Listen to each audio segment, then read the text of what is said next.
Good evening and welcome to our ACCE Learning Network Hangout. It's Series 4, Episode 21 for 2014. Hello Jason, my co-host this evening. Hello Amanda. And this is a place where we can connect with our PLN and students as well. And as usual, if you're watching us live, then you can pose questions to the panel. Just go to http:// today'smeet.com/ACELN. And on Twitter, use the ACCELN hashtag. It's quite a mouthful, that script, isn't it? Hi, I'm Amanda Rablin. I'm an e-learning coordinator in Brisbane, and I'm also a really proud QSite member. And I've been to quite a few ACEC conferences in the past, so I'm really looking forward to our discussion this evening, which will be about what the next conference in just, is it 4 weeks now? What that holds for us. And I'm Jason Zagami. I'm a lecturer at Griffith University on the Gold Coast, but I'm also president of the ACCE, which is the parent body of the groups that host the conference every 2 years. Yay, thanks Jason. And we'll get our panel for this evening, which includes both students and teachers, to introduce themselves to our viewers. And we always do this alphabetical by first name. So Amber, that means you're up first. Okay. Well, I'm a Year 10 at Wirianda High School. I've been part of Digital Leaders for a few years now, and I'm actually really excited about this conference. Yeah. Yay, we're so blessed to have you with us this evening. Thanks for joining us. And Ben. Okie dokes. Howdy everyone. My name is Ben Dragovelik. I am a Year 11 student at Wirianda Secondary. I'm also proud to be the school vice captain for this year. Been a part of Student Voice, which is like our little SRC, since I started Wirianda, so back in Year 8 when I was a little tyke, 13 years old. And yeah, I'm just really excited to be a part of this conference. Miss Rinaldi, Gabby talked about it a lot, quite very highly, and I'm excited to be a part of it. Fabulous. Thank you so much for joining us. And Nick. Hello everybody, my name is Nick Jackson. I'm at Lighterama on Twitter. I'm a senior leader for quality pedagogy and e-learning, whatever that means, at a school that these students don't go to. But I'm been heavily involved with setting up and various projects from time to time with these students, and they're very much part of the osdls.com that I've tried to network people and involve people throughout Australia in digital leader projects, and yeah, I'm super excited about this conference coming up and the involvement of students. Wonderful. And Zach. Sorry, Hi, I missed I'm Zach Adams. Oh, wait. You go first. Well, I suppose I'll finish mine. Break the order a bit. I'm Zach Adams. I'm part of Digital Leaders at Wirianda Secondary. I'm in Year 9 and super excited about the conference, as with many others here, I suppose. Wonderful, thanks Zach. And sorry to skip over you like that. Wes, would you like to introduce yourself too? My name is Wes Warner. I teach ICT here on the north side of Brisbane, and really looking forward to seeing what's actually happening down with the conference with the students' voice. Fabulous. Now, although we've already said it, and everyone said they're excited, I'm still really excited about tonight because just like with ACEC 2014, we will be joined by some students. You've met them here, and really students are the mastermind and the purpose for us being in this teaching game. So we might get started with our questions for this evening by throwing to Nick, who, as he mentioned, has been doing a lot of organisation of how the students will be involved in the conference. Do you want to give us a bit of a grounding about how the students will be actively involved within the event? Yeah, pleasure. Yeah, this is to me. I mean, I'm trying to find somebody who disputes this, but this to me is a completely new step for student involvement within a conference. Yes, we've seen students as back channel. Yes, we've seen student panels. Yes, we've seen student meets, that kind of thing. But for I believe the first time ever, we're actually seeing students play what I would call an active role in the conference, a significant role in a conference. They are going to be there from the outset right to the death. They're going to be there all the keynote speeches. They're going to get to question the keynotes. They've got specific and designated time with those keynotes to ask them questions and formulate their opinions and their views based on what's said at that. And then they've got free reign throughout the whole conference to drop in and out of workshops, to communicate with delegates, to really give a view on social media channels, through blogging, through using video and photographs, to really to give that what I suppose you'd be stated as a bird's eye view, but it's not a bird's eye view. This is a student eye view of exactly what's going on in the conference. So they're not. This is no way an official interpretation. This is a student interpretation. It's very much putting students in a place where they can start to give their opinion of how they see it and what they think can work, and share their experiences in the concepts that are being offered, and what's being predicted or what's being said should be the way forward. What's being offered by delegates there as the way we should work, and they get a chance to get involved in those conversations. And to me, that is just an unbelievable situation to be in. I mean, I always liken the schools to restaurants in that food should be the first thing on your first item on your agenda each year as the thing you want to improve. And so should teaching and learning. And if you have the chance to sit down with a lot of your customers, the people who regularly frequent your restaurant, then you would do that. And in this case, we have that chance, and we have that chance for these students to be involved and to set a benchmark for other conferences to go forward to say, well, if they can do that, we can do that. Because I think too many times as teachers, we sit inside our padded cells, for want of a better analogy, but and make our own decisions as what's going to affect the lives of these young people. Then we don't not just listen to them, we don't get them involved, because today, as the title of this hangout suggests, student voice is numbered for me. The days of it are numbered, because yeah, you can listen to students, but whether you actually act on it, I don't see a lot of that happening, to be honest. So yeah, you can have a student voice, but let's move forward with action. Let's actually put students in a place where they actually make a difference to their own education and the education of others. So really, students are kind of like co-learners within the mess, but also the mess of learning at the conference. Sorry, I shouldn't refer to a conference as a mess. So they're in the middle of it all with us. As a teacher going to the conference, what kind of experience would I expect if I was walking along and ran into a student? What types of things would they be doing? And Nick, if you want to pass to a student to answer with this, that's cool too. Well, all I'll say is that who knows what you're going to encounter, and isn't that half of the joy? You know, that's what learning should be. It should be a messy situation, and it should be, especially when you're taking new steps like this. But I'll pass over to the guys to tell you the sort of things that we talked about and that we're planning, some of the actual activities that they're planning to be involved in. But yeah, I mean, isn't that great that you don't know? It's exciting.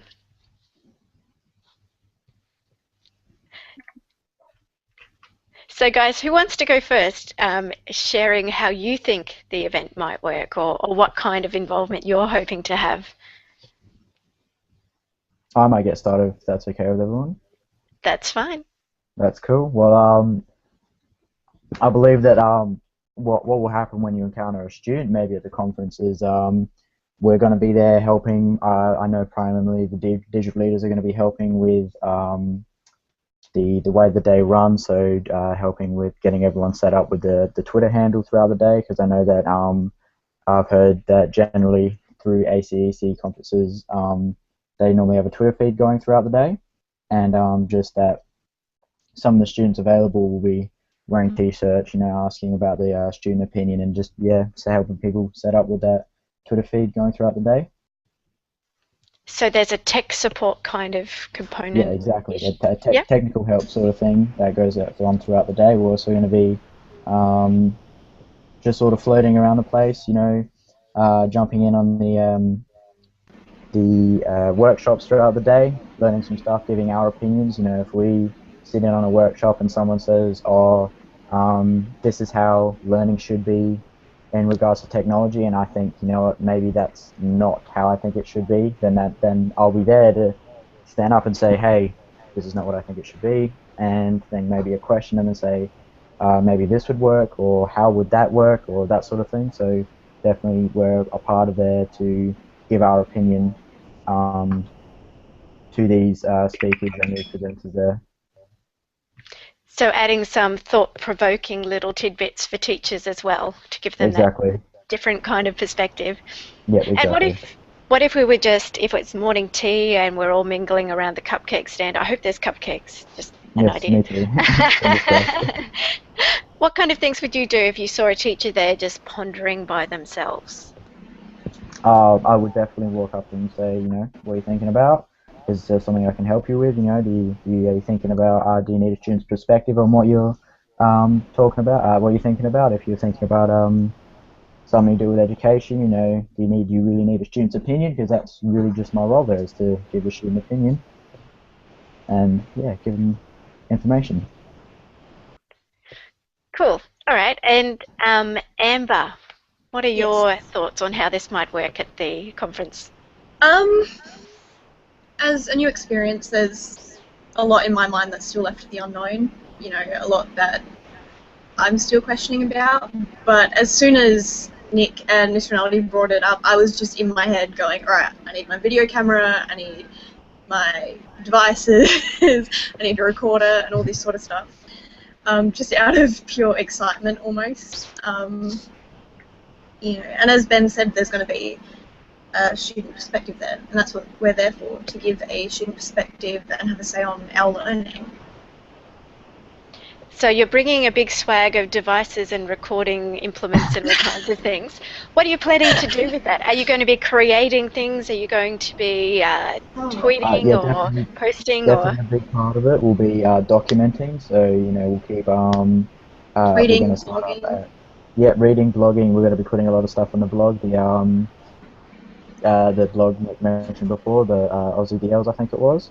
Aussie DLs. We're going to be putting some articles up on that blog, so having all that sort of information out there, so that if people, think, maybe this ACEC conference isn't that much of a big thing, and then when they actually research it up and see that, actually student body actually has quite a large opinion throughout the whole conference.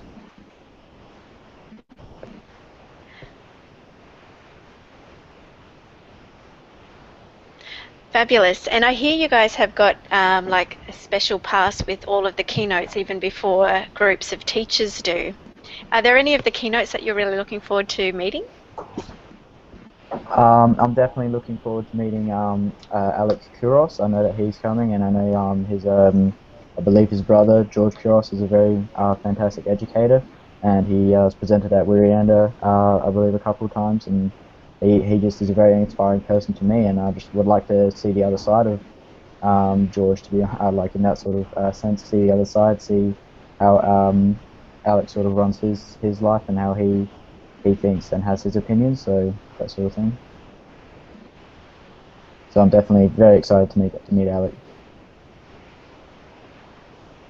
Excellent. Now I noticed, Zach, I didn't ask you what your thoughts on how it could be, how the event will roll out and the part that you will play. Do you have any thoughts you want to share with the group? For me, what I would like to look at in this event is how we are teaching children technology, because technology is becoming an essential part of how we live our lives. Like, you have a child and they will use technology at some point during their life, and they'll probably use it quite a lot. And I suppose I want to look at how we are going to teach technology and how we can better utilize technology inside the classrooms to teach some of the more traditional things like SOS or, English. So you're looking to get ideas to help your teachers inform their practice, as well as, providing ideas and feedback to the teachers that are at the conference on things that they could do differently or better or use technology. Now, I think... Yeah, so I would say so. Yeah, I think this is an awesome time to spontaneously throw to Dr. Jason Zagami to make a comment on whether it's use of technology or creating with technology. I like to keep you on your toes, Jason. You do indeed. Well, I'll go for the appropriate answer and say a bit of both. There are times when the use of technology is important, but more and more now we want to have students understanding technology and being able to create their own new things with technology. So is there going to be scope at the conference for teachers and students to be creating and making? I think that was kind of part of the plan earlier, but have you guys talked about that at all? Well, there are the workshops which are focused on the more practical side of things, and there are some of the initial day-long workshops as well. There's also workshops during the conference.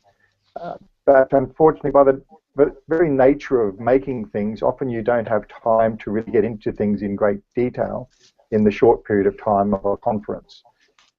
Some conferences are built around that sort of concept, but unfortunately this one we just have too much on to be able to spend whole days really getting into the creative processes. So a lot of it we'll be hearing about how others have been creative throughout the previous 2 years, and hopefully then learning from what they've done and going away and being able to do the same in our own circumstances. So building on what's happened at previous events and getting a snapshot rather than reinventing or remaking the whole world. Well, yes, we always want to remake the world, but it's dangerous to let several hundred people try to do that at once. So it's best if a couple of people work out some interesting ways of doing it, and hopefully then from what they've learned, we can then go ahead and remake things in a slightly more productive way.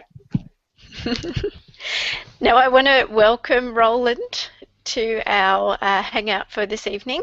We have a lovely selection of students here with us today, and it's wonderful that you were able to join us, although a little late after your Scout meeting and car trouble this evening. So welcome. Feel free to jump in with a question whenever you're ready. And I notice we've also got Gabrielle has joined us as well. So do you want to give a quick intro as to who you are and what brings you here this evening? Sure. My name is Gabrielle Rinaldi. I'm the coordinator of innovative pedagogy at Wirianda Secondary School, and my wonderful digital leaders are here this evening. So my role at the school is essentially to support teachers and students in utilizing innovative teaching tools and learning tools, and I run our new learning hub down there, and I developed our digital leaders group early last year, and yeah, now we're looking at getting involved in the conference, which is very exciting. So, yay! So, do you want to tell us a little bit of your adventure that's led you to this point of having students involved in the conference? So, from how you started your digital leaders at your school and what you expect these lovely students will be doing at the event. I suppose when I first started, it was because I had a feeling that teachers were a little bit tired of hearing me give them all of this advice and running the workshops and telling them about all of these tools. I got the sense that they were going, oh, of course she can do it. Of course she knows how to use this stuff. And I wanted to prove that actually our students are the biggest advocates for this stuff, and that they're the ones who really want and need to use it. So I got really passionate about their voice and them being able to express not only their desire to be using this stuff, but also showing them that they could help in the classroom, that they could actually be teaching the teachers, and I thought that was really important to get started at our school. So it actually started as a group to develop skills in coding, and to develop, I suppose, some apps and things like that, as well as providing teachers with some in-class support and running some workshops. It's developed into a much bigger group this year, which is really exciting. And we've recently recruited some students in for the conference side of things. So Amber Wurst she's incredibly passionate about social media and on digital journalism and things like that. So she's run quite a few really high-level Twitter presentations to teachers on how to support using Twitter as a professional learning network. So she started doing that sort of stuff. We brought it out into the community a little bit more.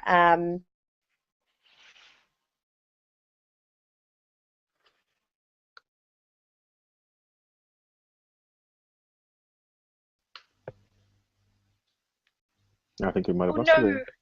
it looks like her connection has frozen.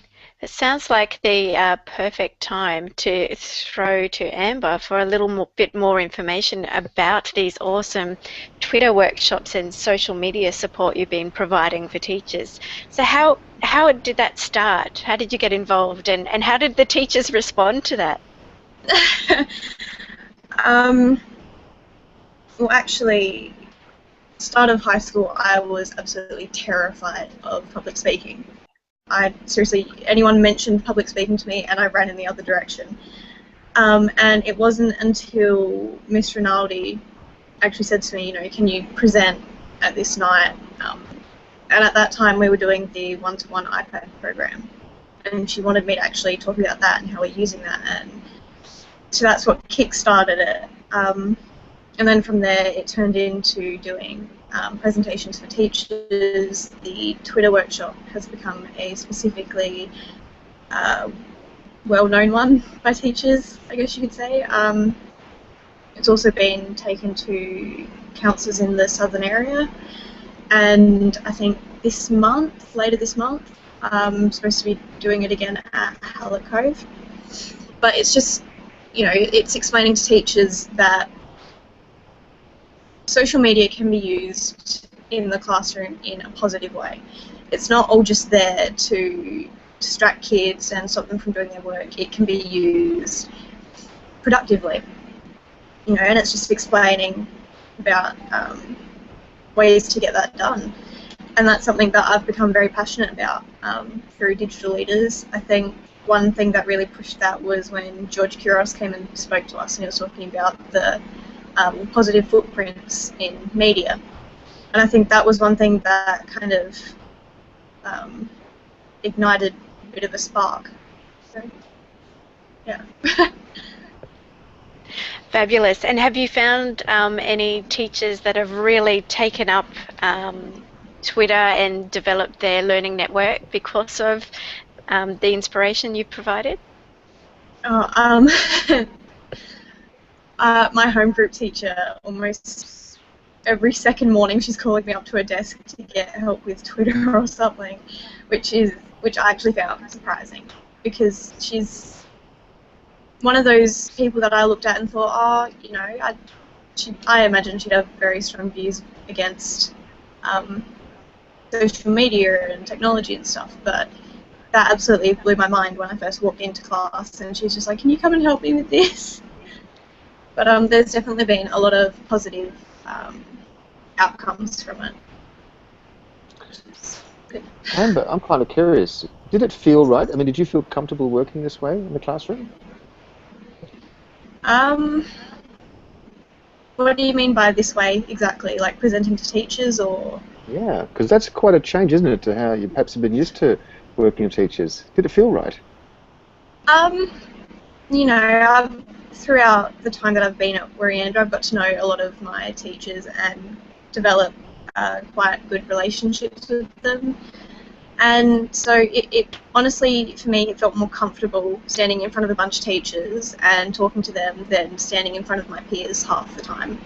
Especially because I know how frustrated teachers get when people just don't listen and don't show respect through those things. So I think that gave me a bit of comfort that they definitely would actually listen.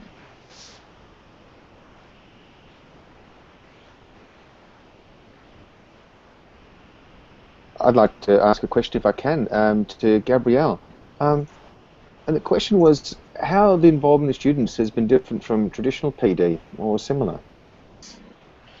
The student-run PD, I think that teachers have come away feeling like they had more supports within the classroom. So I think that they were more willing to engage with the sessions in terms of actually knowing that they had, I suppose, some foot soldiers within the classes that they could call upon to get support with. I think we call it a little bit of that bottom-up push. So rather than me standing on my soapbox professing all of this fantastic technology and how it should be utilized, the kids are pushing it from their point of view, and they give ideas on how to use it, and I think that's been really fantastic. Teachers have also expressed that they really love seeing kids outside of their classroom and their learning area, especially in a secondary site where they don't get to see some of these skills and interests and things like that. They're able to see the kids in a bit of a different light, and I think that's been really, really good for teachers as well. But yeah. As they became more comfortable sharing opinions and ideas, did involving students in that instructional change process become a routine part of your practice, or do you think there's still some scope towards bringing them together? In terms of the teachers, do you mean? That? Yes. Yeah. Well, I'll give an example. We've now, because of the popularity of our, we call it the Week 10 Teach Meet, but really it's a bit of a showcase and celebration, and the kids are really involved heavily in that every term. So we have about an hour-and-a-half session at the end of every term where kids get to present with their teachers and showcase what they've been doing in their classrooms. And as a result of that, we have had at least 6 or 7 different classes and different teachers who did not access the Learning Hub in its first term, accessing our Learning Hub and trialing new things. So things like using Photoshop in science class, using media and English, just the influx of teachers into the space practically doubled rather than when we were just running our PD. So it certainly needs, it'll have a showcase and it'll have a spot in our PD every term at least.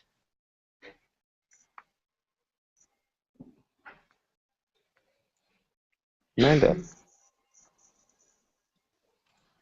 I was busy tweeting about this as well. I was very inspired by what you wrote about, what you said about students and teachers presenting together at a Teach Meet. That's awesome. I'm wondering, with our student representatives, if you could think of what has been the best part about being a digital leader, or the best moment you've had in terms of working with a teacher, and what was rewarding about that. And maybe we can start with Zach this time. Okay, reverse alphabetical order then. Yes. I suppose a big part of my role in Digital Leaders is my technical background. I do a few lessons a week with the IT team at the school. I basically spend time at the IT desk helping with various technical issues that come up, you know, fixing somebody's computer if it isn't working, to, you know, fixing the server if that goes down. And probably one of the big parts of this for me, and why I like it, and I'm really lucky to have been given the opportunity by my school, is the fact that well, it's really just the experience that I get. Being somebody who would like a job in this area, it's invaluable to get this experience early and to be able to, go and say that I can do all of this stuff, like programming and so on, is amazing. So has it changed your perspective on being involved within school and the school community? I'm definitely probably asked a lot more about technical issues and details in the classroom by teachers. I've been asked to do, presentations in front of class randomly, which were fun, but it has definitely changed my perspective, and I think it has definitely helped me look critically at this area of expertise, I suppose. Wonderful, thanks for sharing. And Ben, what has been your favourite moment in terms of being a digital leader? As a vice captain, my role is more focused on student well-being as a whole. So focusing on how students are enjoying school and how they sort of how they're responding and how to make sure they're coming and all that sort of thing, and how that we can make school life better by integrating all different aspects of school. And I can already say that it is very helpful when we have these digital leaders of the same age as the students, because a lot of the students, especially the new ones, the year 8s and year 9, sometimes they do have quite a lot of trouble with going to the IT support and asking for help. But if we have the student leaders who are obviously of the same age, they're very fantastic with if a student needs help, the students just actually go to another student and ask for help. And I just find that's very fantastic that we actually have these leaders available to give this information across. That's what I think my highlight is just watching students helping out students and just creating a very, very positive environment, because everyone is happy with each other and they're more conversive, and no one's really being isolated or not enjoying themselves because they're like too scared to ask someone for help. Because if you just like the same person next to you, I would rather ask someone like myself for help rather than go to someone of mature status is probably the word, rather than saying a word like old or something like that, which is, I'm probably going to get a lot of strife for that. Well, but we mean, try not to use the old word around you just here. said it. Yes, I was trying to experienced. Experienced, perfect. Someone who's very experienced. I think it's better to have students asking students for help rather than someone who's got a very large amount of experience. And I can totally relate to that, not the being young and same age group as students, because I'm old, but just in terms of students more positively interacting with each other and being more comfortable asking each other for help rather than going somewhere official that might be walking half the campus to go to and to go out of class. But if it's someone in class that can help you, or one of your friends, that's so much easier. And I think there's that understanding you get from someone in a similar kind of situation to you. Yeah, exactly. Benjamin, I'm kind of curious. How did you feel knowing that the kind of background knowledge that you had was now a source of expertise in the way people make decisions? Well, it's sort of because I already have that knowledge. It's not really something new to me. When someone asks me for help or anything like that, I don't really go, "Oh, well, that's crazy that they're asking me for help." It's sort of just, "Oh, I have this knowledge. I'm willing to share it." It's like the same thing that you have with you. It's kind of like you're in the when you're out at recess, you have a piece of food that has an interesting ingredients in it, and someone says, "Hey, that has interesting ingredients. Can you tell me about those ingredients?" That's pretty much how it is in the classroom when someone says, "Hey, I don't know how to use, I don't know how to present this in PowerPoint, or I don't know how to use the media room in the Learning Hub." I just say, "Oh, well, this is the information that I have, and I'll be more than willing to share it with you, because it's not something that I recognize as It's not something I recognize as, what's the word? Revealed or discovered? Discovered, yeah, discovered information. It's sort of just I know it. I don't find it as something that is new to me. So you have a natural affinity for technology. Even if you don't know exactly the answer, you're able to find it out and help students? Exactly, and I don't find that when someone asks me for help as if that's something abnormal. I just find it as if I'm just giving them information. It's not like I'm teaching them or I'm just sharing with them. Yeah, it's just a natural part of the learning environment and Yeah, the exactly. conversations you have. Cool. Now, Amber, I know we've already talked about your social media expertise and helping teachers. I wonder if you have a different reflection to share around a favourite moment or something that's been really powerful for you being a digital leader. Zach said before how his role mainly consists of IT work and stuff. So you could kind of say I'm a bit more of the polar opposite.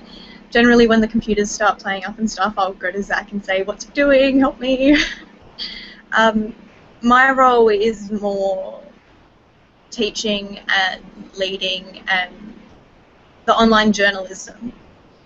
I have a passion for language and literature and words, and it's something that's driven me to work closely with teachers when it comes to social media and online aspects of things. One of the most powerful experience, though, I would have to say, is when I first did my Twitter workshop, because the day after that, I just had teachers that I didn't even know coming up to me and complimenting me on how good I was at public speaking, and to be honest, I was there terrified that first few times, and getting and building that confidence was a big thing for me. Yeah. That's so wonderful. Okay, I just wanted to really cross over to the conference now from what you guys have been talking about there. You've obviously got this plethora of skills, a skill set amongst you that you've acquired and developed over a period of time, and you've obviously got a lot of experiences that you've been through at Wirianda, and you've been through in a variety of projects that have been outside the school as well, but related to what the school does. So how are you going to put them into practice at the conference then? What exactly have you been doing to prepare for this conference, and how do you see those variety of skills and experiences that you have being put to use effectively in this conference?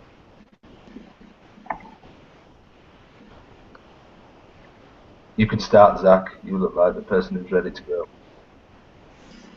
Go, Zach. So I suppose how my skills will probably be utilized in the conference is looking kind of critically at how exactly these, possible technological things would work in the classroom, and how we could implement them into a school environment, and to question how that might actually work. And of course, helping people with their devices and such on the day. So what preparation have you been doing ready to do that at the conference, or do you think you're all ready to speak to these hundreds of delegates that are there and help them, and you think you're all prepared to do that? Well, I suppose as far as the help desk thing goes, I sit on the help desk at school, which helps with that, and gaining communication skills on how to tell somebody how to do something and how to show them that. And on the actual keynote part, I suppose we have done the live Twitter workshop things that I'm sure Amber or Benny would be happy to talk to further about. They're probably more the social media people than I am, but that is definitely a help.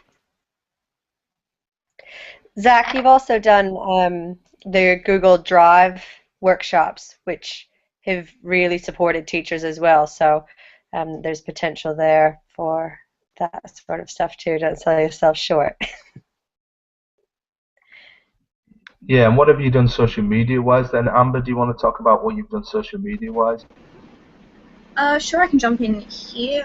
Specifically for preparation for the conference, we've actually got the group of students who are going to the conference, and we had, I think it was a double lesson, where we actually sat there with probably the scaffolding device we'll be using then at the conference and watched a couple of the TED Talks videos. And through there we actually went through, taking notes while listening and paying attention and taking down key things. And then we were going through how to turn those things into tweets for the conference and how to be live tweeting as well as doing all that other stuff like listening and taking notes to then relay to the keynote speaker at the end. And can people see these tweets that you put forward? What Twitter handle did you use, and how can people access this conversation that went on? Sure can. I'm just trying to see if it's on here. So we're actually using the ACEC DL's account, and we were tweeting to George Kouros and Shureski about 2 of their videos. So it's still all up there. I believe, from what I've been told, that account is what we're going to be using on the day of the conferences as well. So Ben, you're probably not as prolific on social media as Amber is, and I guess you were there when all these sessions were going on. You got to experience how this was all coming together. How do you feel it developed? How do you feel they responded to your conversations? Sometimes synchronously, sometimes later on in the day. Did other people get involved? How did you see it? Well, yeah, as you said, I'm not very that advanced with the social media as Amber or Zach would be, but I was genuinely surprised at how fast they responded and how in depth their responses were. We did go into looking at the inner workings of a tweet and what sort of things need to be inside of a tweet and how you can use a tweet to ask questions or separate it into different categories. And I received so much information about. I learnt a whole new section about Twitter in these 2 double lessons, and I was just amazed at how much content you can actually get across just by asking one simple question and then having that out there, and then someone can answer that question or bring up another question via that. So their responses were actually very in depth and were very critical, and they didn't beat around the bush or anything like that, because you only have 140 characters to speak in, so you don't really have the space to sort of just put any fillers in there or anything. You have to put in straight answers, talking about directly addressed issues, that sort of thing.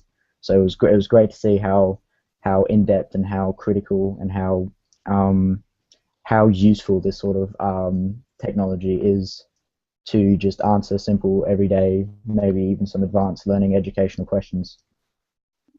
And Gabby, you were there, like watching this whole thing develop as you saw it. Watching these guys develop during this Twitter session, and then watching the responses come in. Were there any uncomfortable moments? I mean, these are edu celebrities we're talking about, aren't we? Were there any moments where you thought, so, oh, shouldn't have said that? Perhaps I should have gone a bit deeper there. Perhaps they've been a bit too tentative.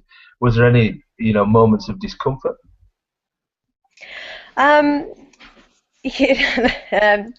Overall, I walked away from the session thinking they blew my mind.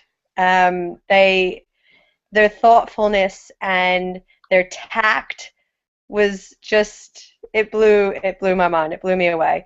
They really liked the idea of challenging, and I didn't have to speak very long about how to challenge but be respectful. They really grasped that concept quickly. I think that as students, especially in a high school, they have so many different personalities, and they're dealing with so many different personalities in one day that I don't think we necessarily give them credit for how often they are being incredibly respectful of all those different personalities, and they learn so many different communication skills by dealing with all of those personalities.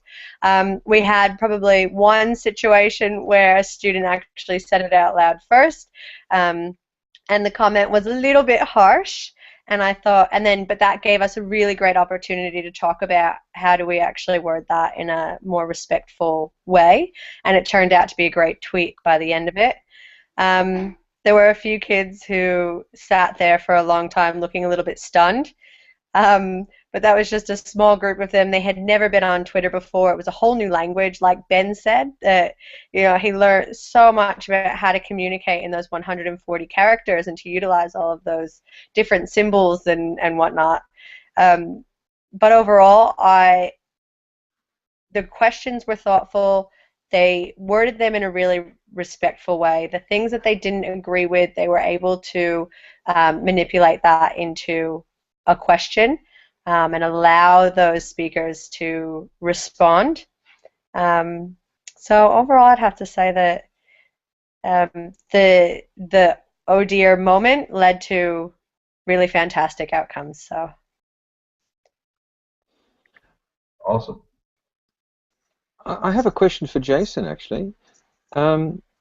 Jason, I'm beginning to wonder if I'm seeing a shift where there's a generation, and I hate to sort of stereotype a group, but I'm beginning to think that they're really savvy for a cultural exchange. No one's holding the keys of wisdom. This isn't a group that's perhaps looking to authority for its answers or how to do things. What are your reflections? I think that is very dependent upon the culture of the school and the groups of students that are involved. But certainly there are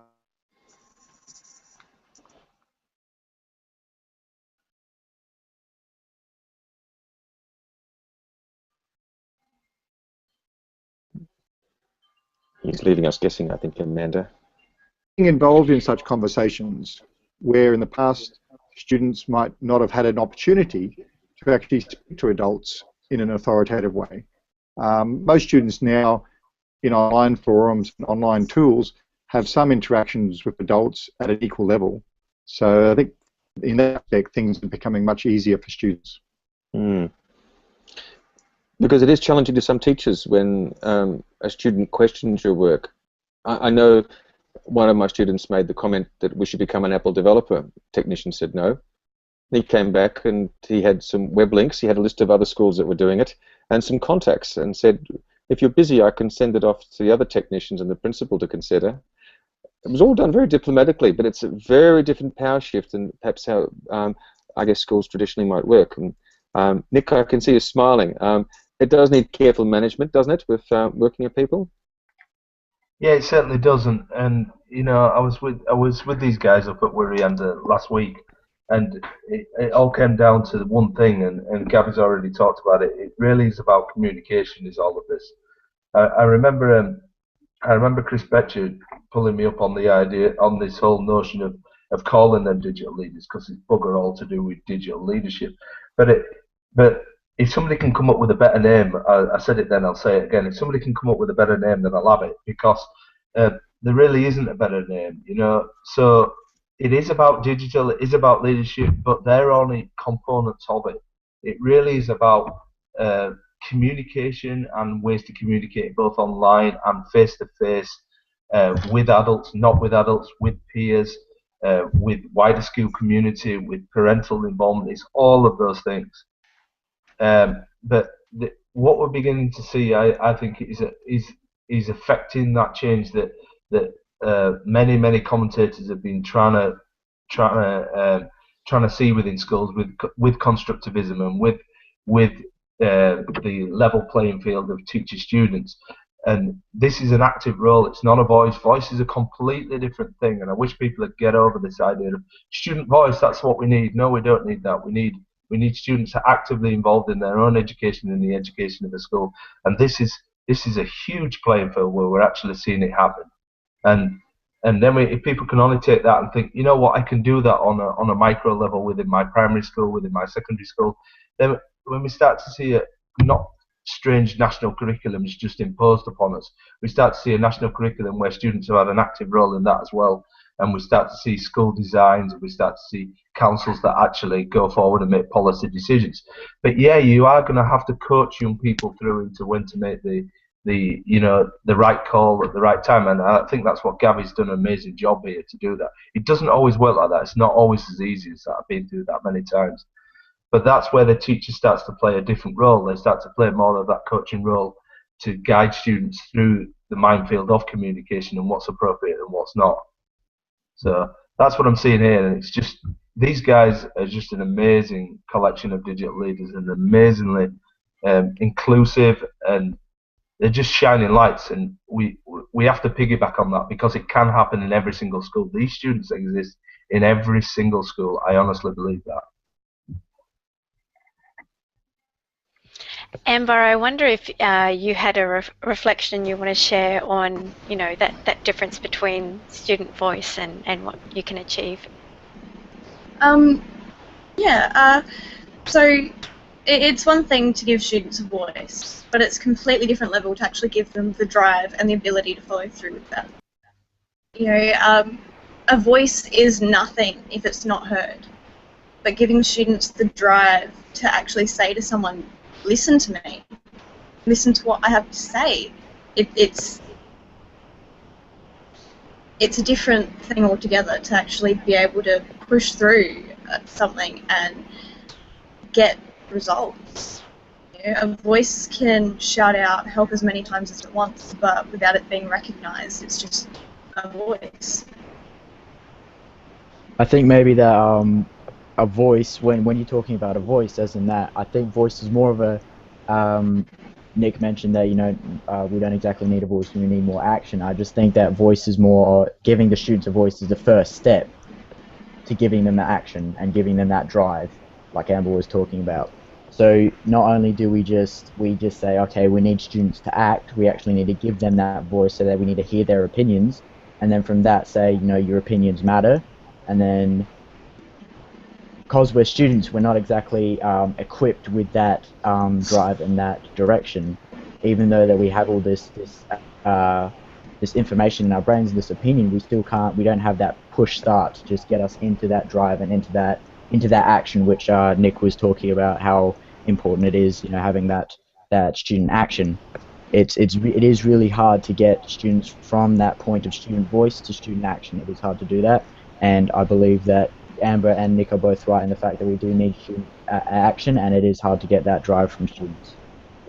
So to draw upon an earlier comment you made as a metaphor about student lunch food, what do you believe are the ingredients then that schools need to move into that space of trusting students enough and providing them guidance to do great action and do great things in the school? Thank you for referring back to my analogy. No worries. It was on the spot. I'm glad that it worked pretty well. So yeah, talking about the ingredients of having an effective student action, I definitely, as I said, student voice is the first step. Having the students actually know that they have an opinion and their opinion is valued. The next step I would say to that is definitely having some sort of committee like we have, student voice or the digital leaders, where that voice is heard and that voice is then guided. Like, so I find that Nick and Gabby are very much guiders rather than teachers. They guide us through this sort of, we're running the whole show technically, in a more diplomatic sense, where we're moving this forward, and Nick and Gabby are sort of just paving the way for us and saying, look, this is where we need to go. This is the structure you have. You fill in all the information, and this is all the structure that we have. I reckon it is important to provide that structure, give everyone. So if we come up with an idea that says, hey, we should introduce, just off the top of my head, we should introduce, like, maybe looking far into the future, holographic classrooms or something like that. This is an idea, holographic classrooms. And then teachers saying, oh, yep, that's a good idea. That's a good idea. Now here's what you need to do: is you need to write up a proposal saying that sort of thing. Then you need to start thinking about this, and then start thinking about that, and you know what I mean? Sort of following along that structure, saying this is what you need to do next. Oh, I'm so excited about that. I've been hanging out for a holographic classroom. Bring on the holodeck. Yeah, exactly. Every hangout, he has to refer to something to do with Star Trek. It's his thing. Okay, I understand now. That makes more sense. So, Gabby, I wonder if you have any reflections on how you got to this point where your students are empowered to do action in your school, or to even speak like this in a hangout to educators tonight, or lead part of a conference. Um, yeah, I think that, and going along with exactly what they're saying, I'm just so proud of them because they really just get the whole vision of it. They continue to blow me away. I think it's about seeing the opportunities for them, because I think that many times they don't necessarily realize their potential and realize the opportunities around them. So once you show them those pathways and then allow them to go from there. So I see my role as basically creating a few different opportunities and then seeing where they go from there. I give them a couple of ideas and then they run with the ones that they're passionate about. And I think that's important too, is that I really try to tap in to their passions. Because if they're just not going to get involved if they're not interested or passionate about it. And I think that's one of the most important things. And I have 3 very different students here tonight with 3 very different areas of passion. But I think at the end of the day, it is all about empowerment, and it is all about developing themselves as strong citizens and community members. And that's probably what ties them all together. But it's seeing the potential in our students is probably the most important thing.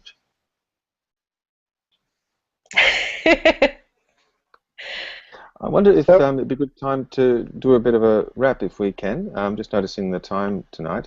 I thought a good way to do that is to start from left to right. And I'm sorry, Zach, that throws you back in the end again. But what we do is just give a few closing thoughts and a question. And if you've got any last-minute questions, it's a good chance to throw it to the group. Would that be okay, Amanda? That's good. Okay, so let's start with Amber on our left.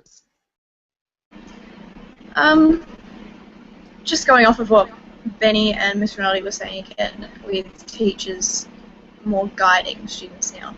It's not like they're building the wall for us anymore. They're handing us the bricks to lay ourselves. And I think that's where things need to continue going. Right? It needs to continue showing students the steps to create the action, to have the drive, instead of just saying you have a voice. Actually showing them, because we understand we have a voice now. We've been working on that for years. So now it's just more about teaching them the actions. Wonderful, thank you, Amber. And Benjamin. I'm agreeing with Amber. That sort of that guidance, the fact that teachers are nowadays, in regards to involving students, are more guiders rather than teachers. They're, as Amber said, using that fantastic analogy of they're handing us the bricks, and I do think that teachers do really need to start pointing out the points of development, saying, hey, here's an opportunity here. You have all the ideas. I just need to point out this opportunity so that you can further give that drive and that sort of thing. Thank you, Benjamin. And Gabrielle. I should unmute myself first. I suppose, I missed the beginning. I'm not sure what went on before I got here. Sorry about that. But I just can't wait to see the things that these guys take out of the keynotes at ACEC. I think they're going to really give the keynotes a bit of a run for their money with their commentary. And I'm really looking forward to seeing what the students get out of the conference. And for them, a lot of them, it's, probably all of them, it's their first time at any sort of professional conference like this. It's interesting to hear them ask questions about the conference, because they really can't visualize what the day is going to be like. And Nick tried to explain how absolutely mentally exhausting one of those days are, let alone 3. So I think it's going to be an incredible experience for them. And yeah, I'm really looking forward to seeing what they get out of it, especially with the whole concept of now it's personal. How personal will it be to the students? Be interesting. Thank you, Gabrielle. Jason. I think it's a great initiative for the conference, and I'm really looking forward to some really great questions that these students can come up with that teachers, from our particular perspective, may not have thought about. So really hoping to see some really interesting insights. So good luck with that, and I really look forward to seeing you at the conference. Thank you, Jason. Nick. Yeah, I think most of what I've got to say has been said. I mean, this to me is another step in the changing the paradigm of teacher-student relationships and bringing about change to classrooms, to education as a whole. Obviously, these are very, very motivated students, but there are a number of students in schools who are not motivated, and I do believe if you put these systems in place where you have students that are motivated and want to make a difference to education, you're going to carry along some of them, and you're going to steer people up into their areas of expertise and their ways of making changes within their community, especially within their learning community. So this is not only for those digital leaders that are there, this is also has a wider implications for a whole school, for the teachers and the students there. And you know, I can't wait to look back on this recording of this hangout and how it's going to shape my PhD, because I think you've all done it tonight. So that's great. Thanks a lot. Thank you very much, Nick. And Zach. Lucky last, I suppose. I suppose what I've kind of taken from this is that the digital leaders isn't just about the students. It's really about showing teachers how to teach us in a way, like how they can use technology to aid their teaching in the classroom, and how that would work and, you know, be implemented into the classroom environment. For instance, my work with Google Docs and how that's been implemented in my classrooms. That's wonderful, and it's been great to share all of your different perception here tonight. I've really enjoyed it. When teachers bring in student leaders, it sends for me a clear message that student thinking, creativity, communication, learning are valued by the school community. And you all seem really confident at sharing your opinions in a multi-generation environment with younger students, older students, and teachers. And I'm excited when I hear of students, Nick, who use their background, their prior knowledge, and all that experience to affect the trajectory of their own learning. I'm particularly excited at the idea of bringing the holodeck into the classroom. I am so ready for you, Zach. We're going to sit there and we're going to program hell and get this show on the road. I'm really looking forward to coming along to Adelaide and getting you guys to steer things. I mean, once I was a student and a chance to be on a school council, and I found it a little bit overwhelming and frightening, but had a chance to get involved in student leadership myself. And I hope you all find your trajectory in learning, find the paths that you're making, and you're lucky to have two wonderful people, Nick and Gabrielle, and the others who make the team. So Daisy, Daisy, Daisy, well done, mate. Well done, everyone. Thank you. And I just wanted to say a big thank you to everyone that's come along this evening. You've certainly inspired me in terms of just the place that students can have within the school community, and also at the conference. I am truly really looking forward to it, even more than when I was super excited at the start of this hangout. So I'm looking forward to meeting you all in real life and helping with your provocative questions and things to all of the attendees. And I think I might have a bit of a competition on hand. I'm usually right up there in the number of tweets at the conference, so I better get my fingers ready to compete with you guys. Thank you again so much. It's just been incredible having your involvement this evening. And so next week we have another ACCELN broadcast. We're still finalising the details for that, but we'll send out our usual invitations and post to our Wikispaces page as well. If you want to join our panel in the future, please let us know. And you can also view all of our past Hangout recordings by going to acceln.wikispaces.com. And I think Roland has a little bit more to say before we say goodbye. Yeah, I promised Tim Kitchen I'd actually mention violence against children is a global problem and a reality in Australia, and men have a leading role in ending this violence. And I'm going to plug a charity that one of our guests, a regular show guest, Tim Kitchen, it's called polishedman.com.au. I haven't polished my nails, but you can forget about the Ice Bucket Challenge. I ask you to invite you to check it out. It's polishedman.com.au. Thank you, Amanda. And I say goodbye to everybody. Again, thank you to our guests. And we look forward to seeing you all next week. Bye, and everyone. also at ACEC 2014. See you then. Good night. Oh, too right. Good night.